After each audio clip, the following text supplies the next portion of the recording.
Yesu ashimwe. Reka ngusuhuze nkwifuriza amahoro y'Imana, nkwifuriza umugisha w'Imana. Kuboko kwiza kw'Imana ni kuboneke kuri wowe, uburinzi bw'Imana ni bukubonekeho. Turagarutse ni ya masengesho y'iminsi 90. Uyu munsi turimo ni umunsi wa 11. Umunsi wa 11 w'amasengesho ni wo munsi twinjiyemo. Izina ry'Uwiteka nirishimwe, izina ry'Uwiteka nirihimbazwe. Nzi neza ko muri aya masengesho yo kubaka igicaniro, masengesho y'igicaniro gisenya ibicaniro by'abarozi, usenya ibicaniro by'abarozi, usenya ibicaniro by'abagome, usenya ibicaniro by'abakonikoni. Hari ibicaniro iwanyu byubatswe ariko bigombe bisenyuke mu izina rya Yesu. Rero uyu ni umunsi wa 11. Reka dutangire dusengana Imana. Data mu izina rya Yesu, Imana ishobora byose, Imana y'imbaraga, Imana y'ubutware, urashoboye mwami Imana, urahambaye. Jambo ryawe ni rizima, ijambo ryawe ribeshaho, jambo ryawe riratabara. Nta wakwiringiye uzigera korwa n'isoni, nta wakwiringiye uzigera mwara, nta wakwiringiye uzigera ajya hasi. Iteka ryose uzahora uri bugufi bw'abantu bawe. Ngaho nkundira rero mwami Imana, imbaraga zawe zigumye kuboneka kuri nge, zigumye kuboneka ku muntu nkurikiye, kandi iki gicaniro unkundire umanura umuriro nk'umwe wamanuye Karumeli, ukaza ugatwika igitambo, ukaza ugakongora Mana kumwe wagaraguje agati Bayali, abariko natwuza ugaraguze agati abadayimoni, ugaraguze agati abarozi. Hari abantu barimo barwanya ubuzima bw'abantu bawe, ariko abo ngaba amaboko yawe abaremerere, amaboko yawe abatsikamire, amaboko yawe abaremerera abarozi, amaboko yawe aremerera abakonikoni, amaboko yawe aremerera imbaraga zose z'umwijima, kuko byose biri munsi y'ukuboko kwawe. Ngaho ganza kandi utegeke, urakoze Kristo. Amen. Mana yacu nishimwe, izina ry'Imana yacu nirihimbazwe. Yesu ni muzima kandi Yesu ashobora byose. Kuri wowe uje kugicanira ari ubwa mbere, nge ndi Profete Emma. Nkundira ufata iyo nimero ubona kuri screen yawe, hanyuma umpamagara umbwira uti Profete, ndashaka dusengana Imana, twubakana igicaniro cy'amasengesho, twubaka igicaniro gisenya izo mbaraga z'abadayimoni, igicaniro gisenya ubwo burwayi buturuka ku badayimoni, igicaniro gisenya ubwo burwayi buturuka ku barozi. Hari ibintu biba mu rugo iwawe bidasobanutse, reka twubake igicaniro ibyo bintu bisenyuke mu izina rya Yesu. Abana bawe bahorana uburwayi budasobanutse, abana bawe nibo barara barira, mwana we ni urara adasinziriye, arara ashikagurika. Zo ni imbaraga z'abadayimoni. Mu rugo iwawe hahora intonganya zidashira, mwanya muto ubuvugana neza n'umugabo wawe akwita sheri, shushu, switi, kandi kanya ngo dore uko kireba. So ni imbaraga z'imizimu, ni imbaraga z'abadayimoni. Dayimoni aba afite uburyo akanya gatoya ahaguruka akaza, ukabona ibintu biranze mu rugo, ukabona mwavuganaga neza, ariko mu kandi kanya ukabona biranze, ko gutsise bigenze gute. Imana itugirire neza. Umugabo akaba yavuye mu rugo neza aseka, ariko yagaruka tumva ntabwo nari narabibonye ko ufite amatama ameze nk'amabinga. Urabona ibyo bitama wabikuye hehe? Imana itugirire neza. Kandi imbere yarabirebaga hewa data, akabona ni fosete, ariko barimo arabona ngo bimeze nk'ikigega, ngo ni nk'umutiba. Imana itugirire neza. Ayo ni amagambo akunda kuvurwa n'abadayimoni. Rero niyo mpamvu ukuriye kubaka igicaniro gisenya izo mbaraga z'abazimu n'abadayimoni, zo mbaraga z'umwijima zigasenyuka mu izina rya Yesu Kristo. Hari ibintu biba ku buzima bwawe, wowe urabireba nk'ibisanzwe ariko ntabwo bisanzwe, wowe urabireba nk'ibiri aho ngaho ariko ntabwo biri aho ngaho. Imana y'amahoro itugirire neza. Izina ry'Uwiteka nirishimwe, izina ry'Uwiteka nirishyirwe hejuru. Ndagira ngo nkubwire, nta kintu kinanira Imana, nta kintu kinanira Uwiteka. Ni muzima, arashoboye. Rero ibintu biba mu rugo iwawe, urahembwa amafaranga ntumenye yajya, inyatsiri kuri wowe. Buriya reka nkubwire, abadayimoni ntibazakubuza kubona amafaranga, ntabwo bazakubuza kuyabona rwose, uzayabona. Ahubwo icyo uzayakoresha nicyo utazabona, kuko uzabona amafaranga kunyura mu myanya y'intoki ubona arimo aragenda. Rero niyo mpamvu dukwiriye gusenga Imana, gira ngo Imana iri mu gihugu cyo mu ijuru ibohora ubuzima bwawe. Kandi nuba ku gicaniro cy'amasengesho wirinde gusinzira no kurangara. Ko gusinzira mu kiganiro cy'ejo twavuze burya Aburahamu yasinziriye bikamuviramo yuko ubwoko bwamuturutseho babaye abashyitsi n'abasuhuke, baragenda bamara imyaka 400 mu gihugu cya Egiputa. Wowe iyo usoma uravuga ngo Abayisiraheli bamaze imyaka 400, ariko wowe ntabwo utekereza aho byaturutse ku gusinzirira ku gicaniro kwa Aburahamu, bigatuma inkongoro ziza zikarya igitambo, sibyo? Rero nusinzira byanze bikunze ibyawe bizaribwa n'abadayimoni, ibyawe bizatwarwa n'abazimu, ibyawe bizatwarwa n'imbaraga z'umwijima. Rero hari ibintu urimo urabona mu buzima bwawe barimo barakugira inama ngo nugende ujye mu bapfumu. Barakubeshya nshuti yanjye, abapfumu nta cyiza uzababonaho, abapfumu ntabwo bavura. Ese urwaye abadayimoni ugiye ku bandi badayimoni, hari ubwami bwirwanya, sibyo? Abapfumu njye navuga ngo nakijwe naragiye mu bapfumu, njye nararaguje nshuti yanjye ndabizi. Ariko ujya mu bapfumu ukabona imbusane y'icyo washakaga, ujyayo urwaye akaguru bakavugana bakimuka mu kaguru, ejo ukazasubirayo urwaye akaboko. Ngaho niba hari umuntu wagiye mu bapfumu agakira, uyu bugingo n'ubu ukaba utagisubirayo. Wagiyeyo urwaye akaguru buracya bijya mu kaboko, buracya bijya mu mugongo, none ubu byagiye mu bikanu byakwamiyemo. Imana y'amahoro itugirire neza. So ni tekinike z'abapfumu, nta bwami bwirwanya. Icyo bukora ni kimwe, cyo bukora burimura kugira ngo bubashe kuyobya benshi. Nababwiye umudamu nasengeye yaramaze imyaka igera kuri 7 nta mwana afite. Ku mwaka wa 8 ajya ku mupfumu. Ageze ku mupfumu, kuri uwo mwaka wa 8 ageze ku mupfumu, mupfumu aramubwira ati ndaguha umwana. Arangije avuga ati ariko kugira ngo uhe umwana aho wavumiwe ni imigenzo bakoze ku buzima bwawe, kandi iyo migenzo yinjiye inyuze muri wowe, kandi mu gitsina cyawe harimo abadayimoni benshi, niho bigomba gukemukira. Yarambwiye ati umupfumu yafashe imiti asiga ku gitsina cye, arambwira ngo nindyame, turaryamana. Muri uko kuryamana yahavuye atwite.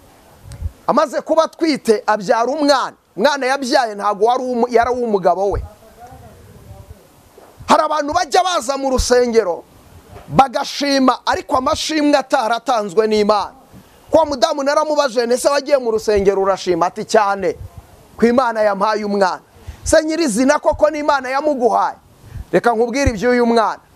Uyu mwana yavutse muri we afitemo imbaraga z'abadayimoni muri we zitangaje. Yo uyu mubyeyi yamwonsaga, buri uko yamwonsaga yaramurumaga, kandi ahamurumye ku ibere, iri bere rigafuruta, rikabyimba rikagenda rikangana umusozi. Umunsi umwe agiye kwa muganga, bamupimye, muganga aramubaza ati ese mada, waba warigeze urumwa n'inzoka? Madamu aramubwira ati ni umwana wanjye wandumye. Muganga biramucanga, biramuyobera. Ibyo bibaho, birakura, biragenda. Igihe kiza kugera noneho umwana bikajya bihinduka, kwa kurumana bivaho, noneho akajya agira igihe agasa n'umuntu uhwereye, noneho ukabona aragenda nk'inzoka, agenda buyoka. Nibwo yaje kunyumva kuri radio, aza ku rusengero, dusengana Imana, dusenza Imana. Imana irangije iravuga ngo impamvu uyu mwana yamubereye umusaraba nuko atari nge wamumuhaye. Aho yamukuye nawe arahazi. Imana y'amahoro itugirire neza. Aho yamukuye nawe agize gute? Arahazi. Nibwo rero yaje kunsobanurira uko byamugendekeye, ko yamuhawe n'abapfumu, uko byagenze. Dusenga Imana. Imana irangije iravuga ngo ikitaravuye kuri yo n'ubundi kizavaho, ariko yizamuha umwana. Twarasenze, uwo mwana ntabwo yaje kubaho, haciye igihe umwana arapfa. Amajije gupfa, nyuma noneho Imana iza kumuha abana, bafite abana 4. Yarabyaye kandi ameze neza, kandi babanye n'umugabo w'amahoro. Ariko kubw'icyo gihe bagifite uwo mwana, nta mahoro bagiraga, ntayo. Satani rero ntabwo ajya atanga ibintu biri original, atanga ibisa na original, atanga ibisa n'ibyo ushaka ukagira ngo wabibonye. Ariko Satani ntago ajya atanga ibintu bya original. Satani ujya kumusaba ibintu ariko nta migisha agira, Satani nta migisha agira igisa n'imigisha ariko nta migisha agira. Akenshi uzasanga bafite ubu butunzi bakuye ku badayimoni, naho nibatubwire nabo ubwabo ntibasinzira, bafite ama etaje ariko ntibayararamo. Uwo ni umuvumo uri mu gutegeka kwa 2:28 ku murongo wa 15 bavuga ngo ariko nutitondera amategeko ngo utegeke uyu munsi, iyi mivumo yose izakuza ikugereho. Uzubaka inzu ariko ntuzayibamo, uzasaba umugeni arongorwe n'undi, uzagura imodoka ariko ntuzayigendamo. Bangahe bafite amazu bafite amazu bubatse bayakuye mu butunzi bw'umwijima, ariko ayo mazu agira kondisiyo. Barakubwira ngo baraguha etaje. Benshi cyane bafite ayo mazu ariko batayararamo, ugasanga baguhaye inzu ariko baguha kondisiyo zo kubaka indi nzu za Nyagasambu cyangwa ahantu mu cyaro. Ndetse rimwe na rimwe usanga umuntu aba ari umukire ariko akazarara mu nzu y'ibyatsi, bakamuha kondisiyo zivuga ngo ariko ntuzarya inyama. Ayo mafaranga wayamaze iki? Icyo nkundira Yesu, iyo aguhaye nta kondisiyo ashyiraho. Reka amahoro Yesu aha abantu be ntagira akagero, ntarondoreka. Niko umuririmbyi yavuze 171 vuga ngo amahoro Yesu aha abantu be ntagira akagero, ntarondoreka, ajya humuriza aba yafite, nutayata ntabwo wayakurwaho. Amahoro Yesu aha abantu be ntabwo agira akagero kandi aya mahoro ntarondoreka. Imana y'amahoro itugirire neza. Aya mahoro rero Yesu ajya aha abantu be iyo uyafite ntabwo arondoreka. Aya ni ya mahoro hahandi uburara ariko ukumva ufite amahoro, hahandi uba nta myambara ariko ukumva ufite amahoro. Ariko Satani ntashobora kuguha ubutunzi butarimo bombori.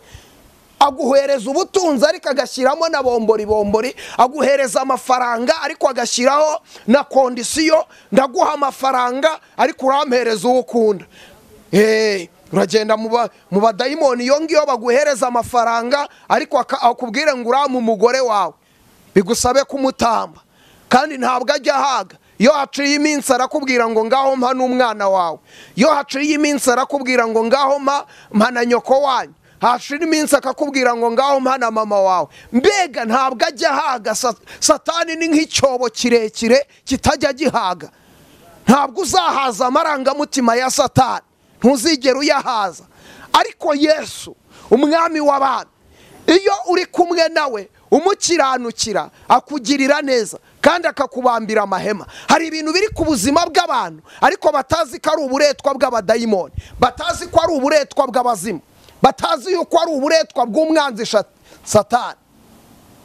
Rero niyo mpamvu turi muri aya masengesho kugira ngo dusenge Imana, Imana ikingura imiryango, dusenge Imana, Imana ihindura ibyanze guhinduka. Reka nkubwire, kwizera kurarema. Gutegeka kwa 2 nahavuze 28 haravuga ngo nugira umwete ku murongo wa mbere wo kwitondera no kumvira amategeko n'amateka ngo utegeke uyu munsi, iyi migisha yose izakuzaho. Hazagira umugisha imbuto zo mu nda yawe, hazagira umugisha igitenga uvugiramo. Imana y'amahoro itugirire neza.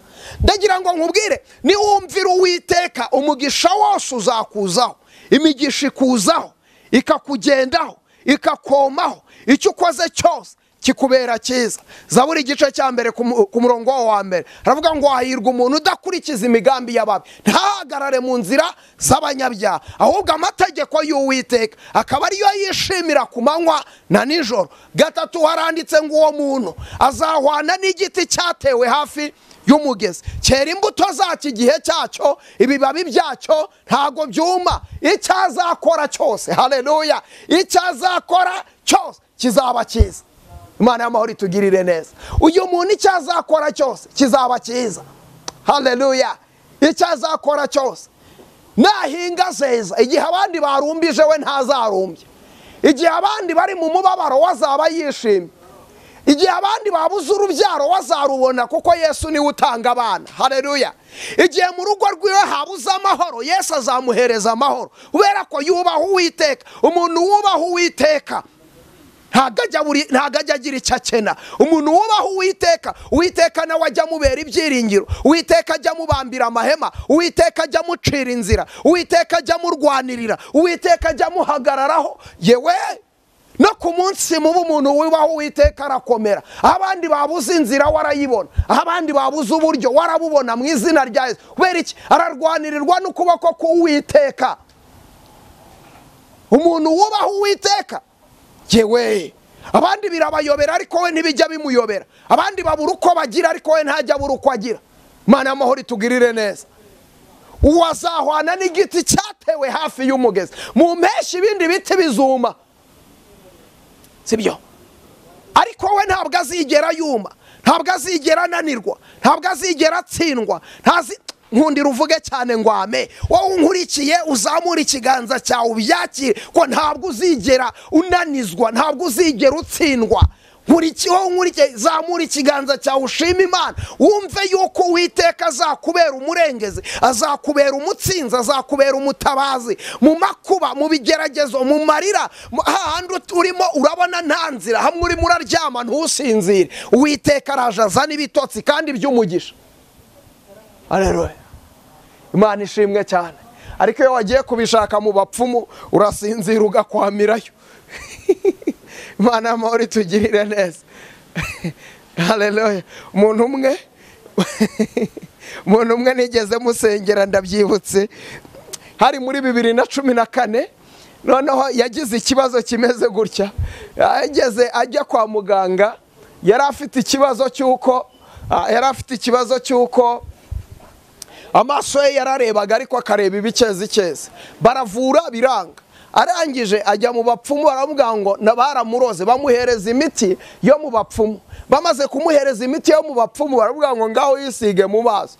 Noneho imiti ayisigaho arareba, kureba yararebye, bya bicezi biragenda. Ariko gutyo umuntu ahumbya, nawe ntabwo yahumbyaga, yakanuraga nk'impyisi umunsi wose guhera mu gitondo kugeza nimugoroba. No kuryama nijoro ntabwo yasinziraga. Kubera iki? Navuze mpita nibuka uwo muntu ntabwo yasinziraga, kuko ngo yagiye afite ikibazo cyo guhumba gusa. Barangije bamuha umuti baramuvura, arareba, kureba yararebye, ariko icyaba cyasigaye ari ikibazo. Yasigaye akanura atagira gute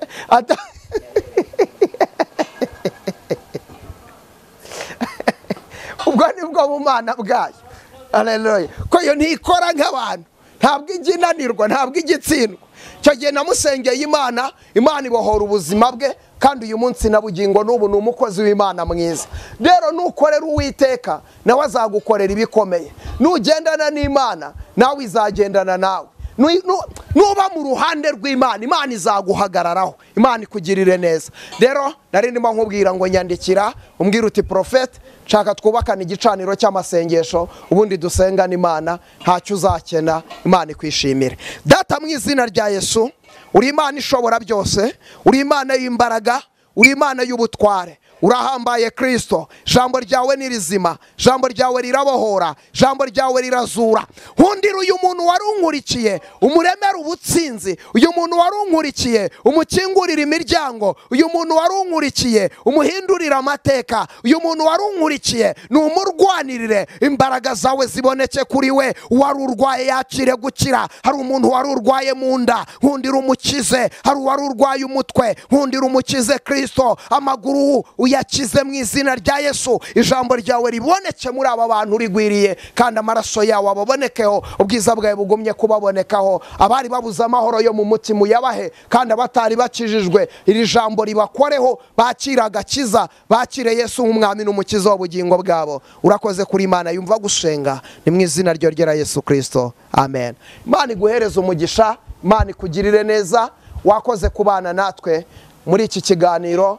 Tubonane ku munsi wa 12. Imana y'amahoro ikugirire neza. Shalom shalom.